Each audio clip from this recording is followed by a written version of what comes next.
但是有一些人就是超晚睡，然后还发出噪音。我看到凯文已经害羞的低下头了。我觉得我就是那一种很雷的室友，所以你今天要来告解。对，我来告解，我对不起我的室友，就是会去洗衣服啊之类的，都会发出很大的声响。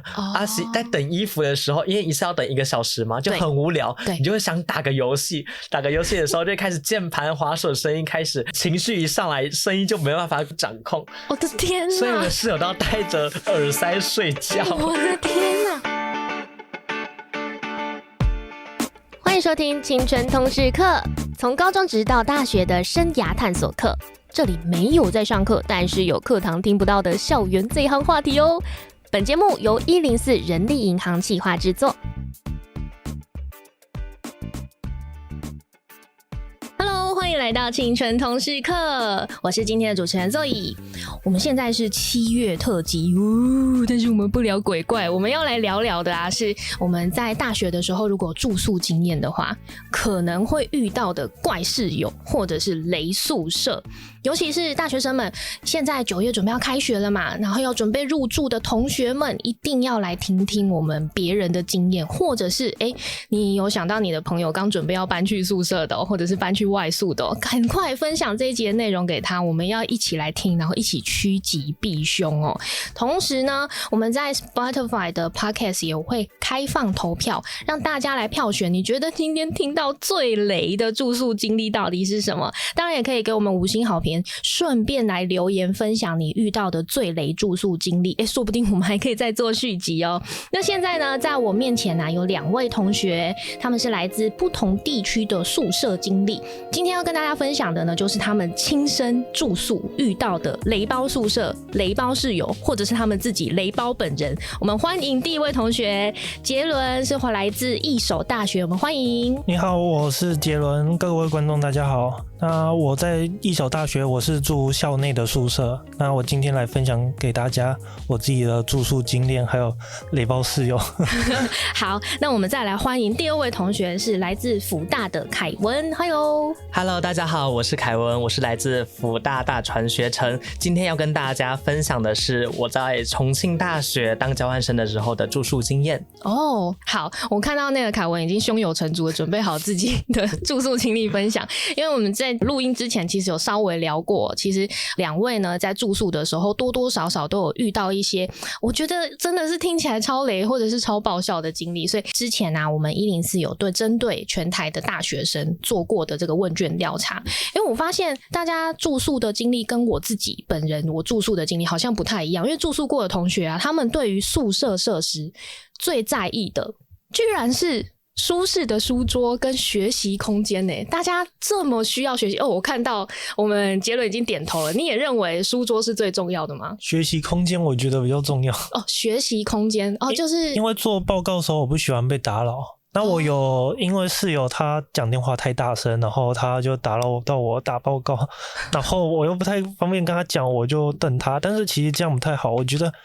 当下不开心就讲出来，不然以后的嫌隙会越来越大。有时候那个沟通的误会就是在我们没有发起沟通的那个讯号的时候，那个心中的不满会越叠越高。对，杰伦同学呢，他是觉得学习空间非常重要，但是凯文好像持反对意见对，可是有可能是因为科系不同的关系。像我自己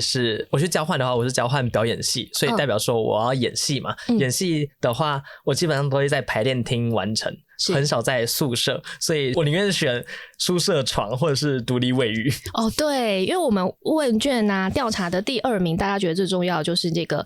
冷气，然后再来就是要有舒适的床跟个人的卫浴空间。因为我自己也住宿过，我曾经也遇过那种非常糟糕的公共卫浴空间，然后我心里就会想说天哪！但是第一个最首要的是需要有自己的，我觉得应该可以换句话来说就是个人空间因为刚刚杰伦有讲到，就是你要念书的时候，你随时随地想要做自己事情的时候，你会需要有一个独立的空间可以去完成你自己要做的事情。好，那我们再来看问卷有做到的一个我发现同学非常在意自自己的室友是不是一个好室友，所以我们才会发想今天这样的主题，就是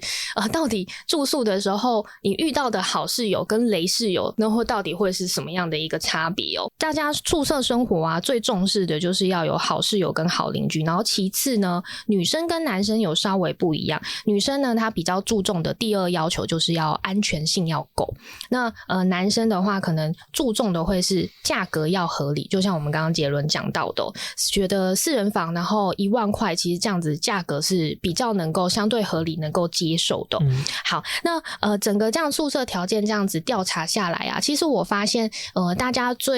所有新生其实最担心的就是不知道你搬进宿舍打开门的那一刹那，回过头来看着你的室友，他到底是，因为那就第一印象嘛，他到底是你未来1年的好 partner 还是超雷伙伴。所以今天我们就直接来切入主题，要来请我们凯文跟杰伦好好分享哦。我自己在网络上做了一些功课，盘点所有雷室友的行为或者是雷宿舍，因为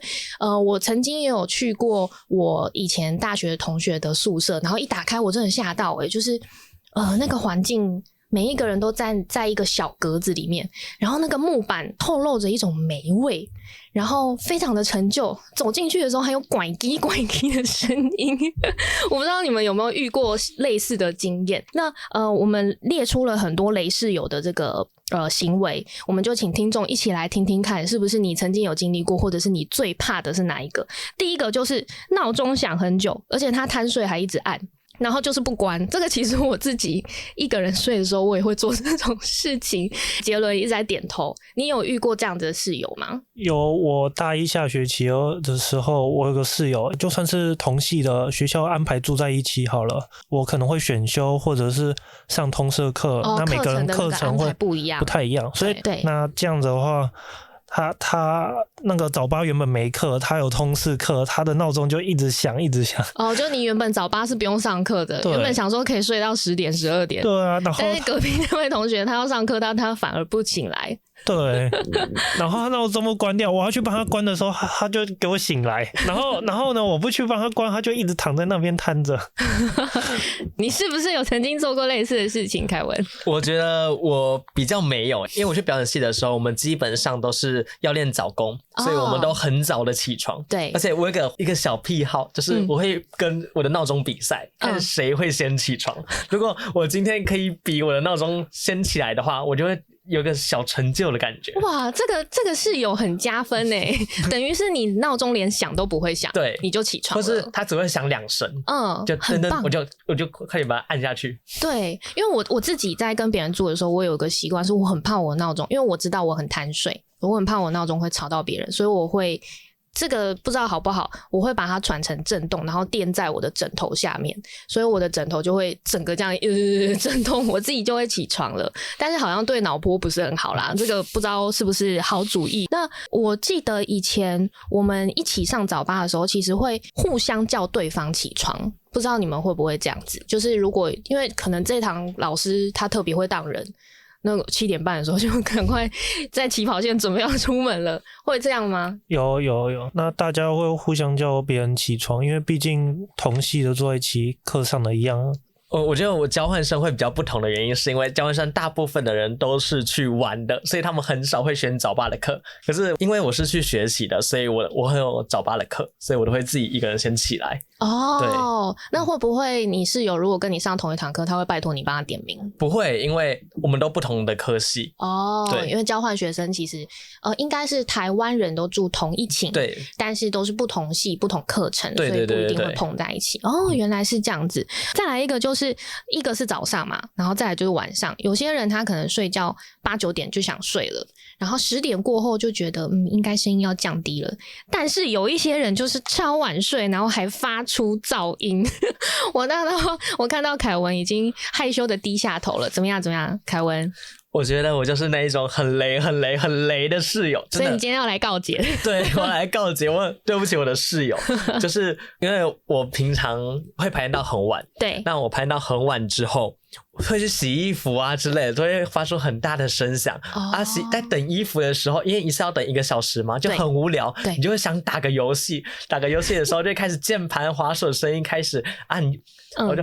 情绪一上来，声音就没办法掌控。我的天哪！所以我的室友都要戴着耳塞睡觉。我的天哪！他们为了你戴耳塞睡觉，他们没有想要对你做出一些报复的行为吗？没有，或者是好好跟你沟通。就是他们有的时候会跟我说，凯文，不好意思，就是我明天还要上课，所以可以小声一点吗？我就好，好委屈哦。就有可能那半小时会比较小声一点，然后过了半小时之后又会开始很吵，因为我从高中开始学表演开始，我一天只睡4个小时。所以代表说我的睡觉时间不会拉到很长，对，所以代表说我也睡得很晚，然后起得很早。哇，然后但是都还是很有精神。对啊。可是你的室友不是这样。对啊。好，那也辛苦了我们凯文的室友。如果你有听到这一集的话，说不定他想法是只要过，因为有一些人像我自己，好像只要深度睡眠，别人再怎么吵我都无所谓。所以有可能就是你前面那半小时有安静，对他来讲就已经是完美的状况了。我觉得应该没有吧，因为他还会一直翻来翻去。哦天哪！对，你有意识到这件事情？我有意识到这件事情，所以我就会开始变得比较小声一点。可有时候情绪一上来不是自己可以控制的。好，所以我们这边听到了这个关于这个雷点有一个亲身经历的人告诉大家为什么会发出噪音。有时候可能他真的没有办法自己控制。那杰伦呢，你有遇到这样的室友，或者是听过别人他们是怎么样沟通的吗？因为像刚刚凯文的室友就跟他讲说，不好意思，我明天要上早八。那杰伦呢？我基本上都会早睡，但是有一次的经验就是那个我太晚写报告，所以只好拖延症熬夜。对，熬夜去弄报告，然后我3个室友都睡了，就只有我开着书桌灯，房间都是暗的。突然听到这个呢喃声，结果这是鬼故事咯。不是，结果是发现是我的室友，他开始在说梦话，然后对，他就在我稍微比较大声在敲键盘的时候，他好像就开始呢喃的，好像是在说叫我不要再敲了，而且还喊着我的名字这样子，不要再敲了杰伦这样子。对，所以他可能在梦境里面跟你对话。对，然后他醒来，我后来问他说他都没有记忆，他看起来也不像骗人的，他应该不可能记在心里吧，在记恨嘛。所以说不定这也是另外一种表现方式哦，就是梦中的室友告诉你说希望你可以小声一点。关于这一点啊，就是生活习惯这件事情啊，建议如果你现在是新生，你准备要入住的话，说不定是可以在还没有跟室友完全熟悉的状况下，我们先聚在一起，然后来定一个生活公约，这样子就会大概知道说每一个人在意的点其实都不一样。因为像我自己的话，可能我睡觉我是很容易入睡的人，我不会觉得别人会打扰到我，但是有一些人他可能过10点他就想要把灯关起来了，每一个人都不一样。所以建议新生呢，其实在入住的时候第一次见面，我们就先互相打招呼，之后就可以善意的询问说要不要等一下大家聚在一起来讨论一下我们接下来的生活公约该怎么做。我觉得在感情建立之前呢，先把话说好这件事情很重要，我就不会有这种沟通的方式，可能就像杰伦的室友可能需要用梦话来跟你沟通，这个就会是后面可能住久了会出现的一些歧义哦。然后再来也遇到一个是不沟通就乱调整家电，这个比较常发生是有一些宿舍可能是有那个冷气的使用，它会要插冷气卡，然后有些人喜欢温度高一点温度低一点，然后有些人想要省电，有些人想要开整天，这个也都是需要讨论的所以像是重庆大学有遇到这样子的问题吗？凯文，因为我们冷气啊基本上都是的一个宿舍只要储值在一个 app 里面，然后开冷气的话它就会开始降那个钱，就降那个电费。那我们遇到这种问题的时候呢，我觉得说看谁钱出的比较多，就是我今天想要吹，那我就谁钱出的比较多，谁就讲话比较大声。对，谁讲话比较大声，然后我今天就想吹嘛，那我就要上去出资，用了10块人民币，然后我就可以一直吹，一直吹，一直吹，一直吹。对对对。哦，这好像也是一个蛮快乐的消费方式。对啊，对啊。就是我今天有钱啊，我就想吹多一点这样子。对啊，因为还是要自己付钱的啊。哦，有道理，只是旁边的人就受惠。对啊。会不会变成有一种状况，就是我就死盯着，我都不要开，然后我也不要处置，我就等看谁先受不了，然后先处置，会这样子吗？我觉得不太会，因为我觉得去交换生有一点经济基础，所以不会再跟你省那个1块、2块、3块、4块的。好，但也有可能是因为之前凯文有跟我们讲过那个重庆大学的住宿环境。哦，对，它就是属于偏雷宿舍这一派的，对不对？很恐怖那个你不说的话，我抓到监狱里面去了，真的，差点要送猪脚面先给你过过瘾。对啊，对，所以有可能是因为这样，就住在里面已经够苦闷了。我还不能吹冷气吗？我当然是要加值加到爆啊！可能有这种心态，对的。那一所大学呢？因为一所大学在高雄嘛，对，没错，很热那冷气是怎么样算的？虽然我的3个室友都是南部人，那可是他们还是会想吹冷气，因为真的。当然，我也台南人，我超爱吹冷气。对啊，所以就比较不会有这个状况。对，我们基本上冷气费就均分，然后因为他们住南部，所以比较会回家里嘛，就是他们可以每周回去一次。但是我住在北部，我真的没办法每周回去一次，交通费真的有点贵。太贵了，对。那这样子也是均分吗？那假日的话，我自己会多出一点钱在冷气卡这样子。哦，我没有像重庆大学那么先进，还有 APP 呢。哦，对，因为我的学校我自己也是那个冷气卡。所以这个也是有一个重点哦，就是同理心这件事情。那像因为我自己的住宿经验，我们也有那个冷气卡，可能自己主动想起说，我6日的时候不回家，我比别人吹得多一点，那我可能主动来跟大家提出说。我会多处置一点，这个也是一个体贴室友的做法，然后再加上可能未来就是不会再出现一些我心里默默的计较，好像有一些人自己吹的比较多，但是他竟然跟我们均分，就是尽量不要让我们的生活当中有出现这样子的问题。那可能可以先从同理心开始然后再来下一个是不征询同意，就来用室友的东西。我觉得这个蛮常发生在宿舍当中，是有时候就会有一些放在公共空间的东西，像是洗衣精很大一个，我们就会把它放在公共空间，然后他可能就会被别寝的室友拿去使用，因为他可能想说我多倒一个瓶盖你也不会发现啊，这样子。这个是我自己常出现的一个状况，或者是说使用一些像保养品或什么的，然后就会觉得这个不错，然后跟朋友分享，结果室友之后就一直都用你的东西。那有一些人会介意，有些人不会，或者是像是这种洗发精、沐浴乳都是平常生活必须的备品，那有一些人他就是总是忘记去买，总是用完了，所以总是跟朋友借。还有一个是在房间里面不戴耳机，然后电脑就是放出很大的电影的声音啊，或者是打游戏啊，甚至是唱歌。像凯文其实自己就有在戴耳机，对不对？对，只是你本人自己会发出声音。对的就没有办法控制情绪。那会不会是其实有一点是已经 enjoy 在自己的空间里面，就是忘记自己在住宿了，会是这样吗？有一部分是这样，可是我觉得这部分也跟我的科系有关系。我刚不是说我读表演系嘛？对啊。那有的时候就很急，没办法在那个排练厅里面演的剧目，然后我就会就是我一个人在深夜，我就会开始拿着我的剧本，然后在那里练那个台词。可是大陆的表演系跟台湾的表演系的台词其实表演方式差很多，所以我可以示范一段的，它是苏联的剧，就前苏联的剧，它是叶莲娜·谢尔盖耶夫娜，我们的卷子明天判嘛，类似这一种。可是我就在旁边听的人，因为觉得说这个人在干什么？就什么叽里呱啦叽里呱啦的。对啊，有时候就我刚刚只是语言的部分嘛，对，有时候肢体也要很大啊，然后要在那里走来走去，或要那里比划的时候，我觉得我室友都会觉得说这个人到底冲什么？Yes， 做什么事情？这个人到底在干嘛？对，真的。所以你的室友在看到你排练的时候，他们会他们会尊重我，因为他们也是差不多也是编导系的交换生，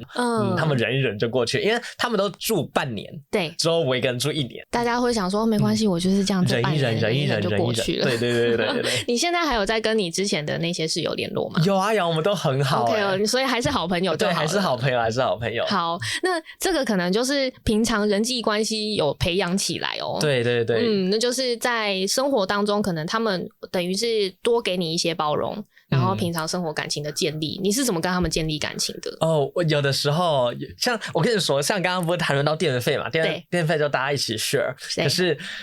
我们的水费就是我们怎么说，喝水饮水的时候我们要交那个桶装水。我去大陆1年，桶装水全部都是我出钱。因为我自己，我觉得我用钱摆平的意思。对，我觉得我水喝比较多。我就是跟他们说，那不管怎么样，那我水的部分我就出钱，或是有些吃饭的时候我们就会互请。对，用这种方式来弥补说我的错误。我们生活当中有来有往这样子，对，但是这其中还有一个很大的先决条件是要让对方知道你做这件事情的目的是什么，对不对？因为如果你心里只是想说，我平常很吵，所以我请大家喝水或吃东西，但是你没有表达这个意思，让大家知道说我其实对大家很抱歉。对方如果不知道，他可能只是觉得你喜欢花钱而已，会不会这样？应该也还好吧。我以为你说先决条件是要有钱。我自己分享我自己住宿经历好了，因为我大一刚上1年级的时候，那时候还没有什么专业技术，所以我们都是在餐饮业打工。然后我们那一寝有6个人，每一个人都在不同的店打工，然后都会带员工餐回来，所以我们就1到5、1到6。每一天都吃不一样的东西，所以大家感情也都很好，就是你那间店今天这个什么东西很好吃，就是可以互相分享，然后也很快速的建立感情，然后再加上我可能是自己比较有经济能力的，就是除了打工之外，父母也有给我钱，所以我会在多余的把我的吃的喝的当作是我吃不下了，然后麻烦你们帮我吃，然后就请宿舍的同学们一起。这个可能也是一个建立感情的小 tips， 因为台湾人真的很爱吃所以聊吃的啊，然后一起吃东西啊，会快速的让自己的感情升温哦。就像刚刚凯文有讲到，就是我觉得我自己水喝多一点，所以我这个钱都我来出没有关系。其实也就是提醒大家，我们在生活的每一个细节的时候，都可以注意一下自己跟别人的差异在哪里，那可能从这个差异当中我们再去找到有可能对方会觉得我们困扰到别人的地方，我们就可以多去注意哦。然后再来就是有遇过那种卫生习惯很糟的室友吗？或者是别寝？有杰伦点头。有那个别寝的话，我听说他就喜欢在脱水完之后在房间里阴干，所以会有点霉味，这样子让他的室友其实有点小抱怨这样子。那这样子要怎么样跟他沟通？如果是我会直接跟他讲因为就是这是一个大家一起住的空间。我其实不知道，可能是慢慢熟了之后，就是会开始去同理对方吧，我觉得是这样子，所以他后来才改掉了。对，因为其实住宿就是一个我们从小朋友然后脱离家庭到一个大团体共同生活，然后互相磨合生活习惯，然后一起长大的过程。我自己的话，其实我有遇过他把他的大麦克吃一半然后放在抽屉里面，好像隔了2个礼拜，我真的臭到受不了，我就趁他不在的时候，我很抱歉的我把他的抽屉打开，因为真的太臭了，所以我把他抽屉打开，然后把那个东西丢掉。我觉得如果我可以再回到原本的那个时候的自己的话，我应该会当面跟他说，因为有可能下一次又会有这次大麦克，然后下次可能就是麦克鸡块会出现一样的事情。那个说法可能就是善意的提醒，会告诉他说我觉得最近好像有闻到一点臭味，开始演技大爆发，然后再跟对方讲说我们要不要一起来找寻那个臭味的源头在哪里。这个可能是我现在会去做的做法。然后再来就是打呼声音太大声干扰大家睡眠，这个因为我自己在我们那一期好像还好，或者是我太好睡了所以我没有听到，可能我是打呼的那个我自己不知道而已你们有遇到这样子的经历吗？因为你是最晚睡，你应该比较知道大家的习惯。对，就是基本上每个人都会打呼，呼，然后因为我也会打呼，可是我自己的解决方式是我会戴那个瘦脸罩，就是那种黑色一圈围，我有看过，就是提脸的那种，对，提脸那个，那至少的话我就会用鼻子呼吸，就不用嘴巴呼吸，所以基本上都不会有什么打呼的声音。基本上都用这种东西去解决。我跟你说，我一个交换生的室友，就其他寝室的，他说他只要睡不着的时候，他就会听他室友打呼。就那个频率、变成白噪音，对，因为它的频率是稳定的，对，所以他就睡着了，适应力还蛮好的。对啊，好，所以打呼声这件事情，如果你自己有意识到你可能有这样的状况的话，说不定那个法宝是有用的吗？我个人觉得是蛮有用的，因为说实话，我都比别人晚睡也早起，我室友也没有说什么。对，我有遇过有另外一种做法是，有些人他知道自己会打呼，甚至会磨牙。我有遇过会磨牙的室友，然后他会在入住之前就提前跟大家说他有这个状况，然后有一些可能比较在意睡眠品质的同学，他可能就会自己找解决方式，或者是他可以跟这位会磨牙的同学一起找解决方式。我觉得这个也是，就是重点好像都是在我们刚见面的时候就要先把丑话说在前头，但这个丑话其实就只是大家坐下来好好聊一聊，然后也创造一个空间是让大家可以安心的把自己心里想说的话说出来，就是建议大家不要在生活当中把这些不满这样子越叠越多。然后再来就是一些像是宿舍啊公共空间会遇到的东西，像我自己就真的曾经遇过我的衣服很常被别人拿走，就是别寝的，因为它是像一所大学刚刚有说是在顶楼晒衣服嘛，我们自己也是就是有晒衣场，然后只要晒在那边超过1天，就很有可能会大几率的会不见，或者是刚刚凯文有说洗衣服要等1个小时，那我可能就是晚10分钟去洗了，去拿我的衣服了，我的衣服就全部被丢在地上，然后我又必须再重洗一次，因为它就脏掉了嘛。对，我一样是晒衣场嘛，那袜子这种东西就很容易被袜子，对，袜子就很容易被黑色白色嘛，对，就很容易被拿走，或者少一只，对，就会少一只，然后不然就是他拿走我的，然后剩他的，我才不敢穿呢。那凯文呢，有遇过类似的状况吗？因为2位都是公共的晒衣场嘛。对。可是那重庆大学我们的宿舍是我们有一个阳台，独立的阳台。对。然后它就有2条杠，你就可以晒衣服。可是那2条杠其实挂的衣服也不能太多，所以这个时候就会遇到另外一个问题，就是4个人如何去分？对，如何去分？有些是用就是天数嘛，可是重庆跟台北很像，就是很潮湿又就是什么说一直在下雨，所以衣服很不容易干。然后我个人又是那一种衣服非常多的，就一次洗都洗很多，因为像冬天啊，我就会穿很多衣服嘛，会穿搭很多件很多件衣服。然后夏天的时候，我就觉得会一直流汗，所以我早上会穿一套，一直换。那下午的时候又会穿一套。对，所以我的衣服就很多，所以我的衣服基本上都是用到一整根杆子，然后他们3个人自己再分那个杆子。这个又是雷室友的一点咯。对。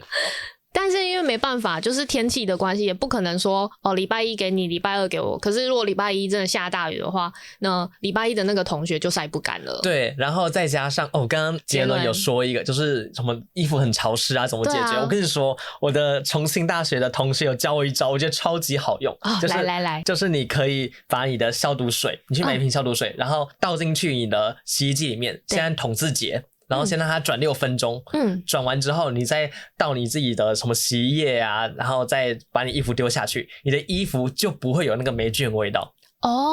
那个霉菌的味道有可能其实是从那个洗衣机洗不干净来的，所以它的那个霉味如果被洗掉了，你的衣服再丢进去洗出来晒的时候就不容易有霉味。对。学到一招。这样子，而且很划算，因为其实买那个洗衣机的那个洗洁剂，其实不用，就是用消毒水就好，用消毒水就好，而且便宜又大碗，超好用。对。我其实也有经验，因为我其实很爱穿白色衣服，然后开始白色衣服会发黄。住宿的衣柜没有像家里那么防潮的话，你可能要待除湿剂。再放在衣橱。对对对对。刚开始入住的第一天就可以先看一下环境嘛，然后大概就是可以找得到我还缺一些什么，这个也是提醒新生哦。这个除湿剂就是放在衣柜里面的这个，说不定也可以多备几个。然后再来一个就是宿舍还很常遇到的是热水的问题，尤其是因为我自己是在台北嘛住宿。冬天的时候超级冷，结果过8点就没有热水了，然后变成你只要打工晚一点回家，你就是哭着洗澡。不知道重庆啊或一所大学有没有这样子类似的经验？我超有经验的，那个热水它是有储存槽的，对，会被用光。对，然后呢，昨天剩的水如果没用完的话，那边都会渗成冷水，所以要把冷水全部绕掉，那个热水才会重新出来。对，这很可怕。冷水我就要提前1小时就会去把它绕掉，我也觉得那个水好浪费哦。重庆大学的话，它是12点的时候会没有热水，可是它的没有热水是它热水不会再加热，所以它其实你1点去洗的时候，你幸运的话有机会还是会有热水，或是温水。可是我不知道我们这间宿舍，应该说我们那一栋不知道怎么样，我们的热水超级常坏掉。像我第一次去的时候，他就发那个卡给我们，因为我们热水要插卡，你才有热水。对，他那个一进去的时候，第一天就坏了。就我们整栋就坏了，庆祝你进来第一天，对，就坏了，送给你一个大礼包。然后基本上每个月都会坏个2-3次，然后而且每次你跟宿管阿姨讲你也没有用，他就会叫你去 APP 上面报修，报修那1-2天都没事哦，然后过2天之后他又有事了。夏天还好，夏天还可以洗一下就是冷水澡，对啊，冬天真的不行重庆的冬天都是个位数哇，快冷死了，好可怕。对啊，那这样子怎么办？就哭着外面，对，就而且我跟他安利一下，就是重庆的按摩馆，因为150啊，你就可以过夜。那你过夜之后，它里面的吃的东西跟喝的东西都无限续的，就会给你个菜单。对，然后你还可以按摩啊，按摩都1个半小时起跳。基本上我们都会没有热水的话，我们都会犒赏自己去 SPA 馆里面住1天。哇，我严重怀疑这个可能之间有一些业务往来哦。如果按摩店那边缺业绩，我就把你热水先关起来。对啊，会不会是这样？有可能。开个玩笑，但是的确就是有些人的做法，他可能就是找外面的，譬如说像我以前如果真的热水没有了，那我可能就会去找住外面的同学，跟他们借一下热水，然后再回来，这可能也是做法。或者是另外一个是我要观察好热水保证会有的时间，就像是很多公共宿舍都是有这个就是大锅煮的热水的问题那什么时间去洗澡最保险？这个可能刚进去的时候可以偷问一下隔壁寝的学姐或者是学长，说不定他们也会告诉你一些小技巧，因为这个都是住很久的人会有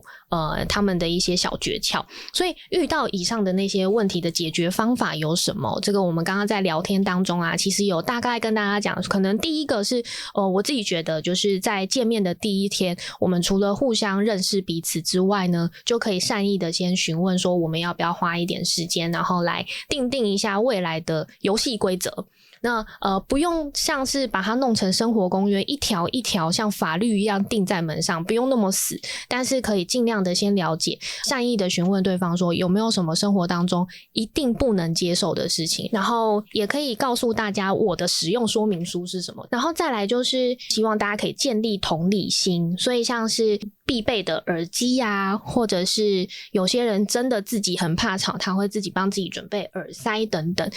入住宿舍之后，因为其实网络上一定都可以找得到说准备的这个清单有什么，包含像是衣服啊，然后盥洗用品啊，文具证件，然后 3C 电器产品啊，其他生活用品等等。你们觉得要提醒新生朋友哪一个是最重要的？我觉得那个你刚住入宿舍的话，隐私是最重要的，因为洗完澡出来嘛，可能别寝可能会一丝不挂这样子。哇，这么开放？但那是别的学长这样子，还蛮可怕的。那这样子要怎么解决？你刚刚说隐私也很重要嘛？对，我觉得那个别墅的事情我们就管不到，那就不要管了。我觉得你可以去观察其他室友，如果其他室友不在意的话，你也可以跟他们一样，那如果是你自己在意的话，你就做好自己就好。对，因为男生可能会有一些会打赤膊，就是上半身没有穿，然后在家里喜欢穿四角裤。然后有一些男生其实是不能接受的，有一些男生觉得无所谓，我自己也喜欢。所以可能就是透过生活习惯的观察，可以慢慢的了解。那这个也提醒我们新生朋友，我们平常在家里洗澡很方便，东西抓一抓就进浴室了。但是刚刚杰伦就讲到，我们从浴室走回来的那个路上是公共的走廊，所以我们可能要走去洗澡的那个路上，东西就要准备好。所以通常都会建议大家可能准备一个篮子啊，或者是包包，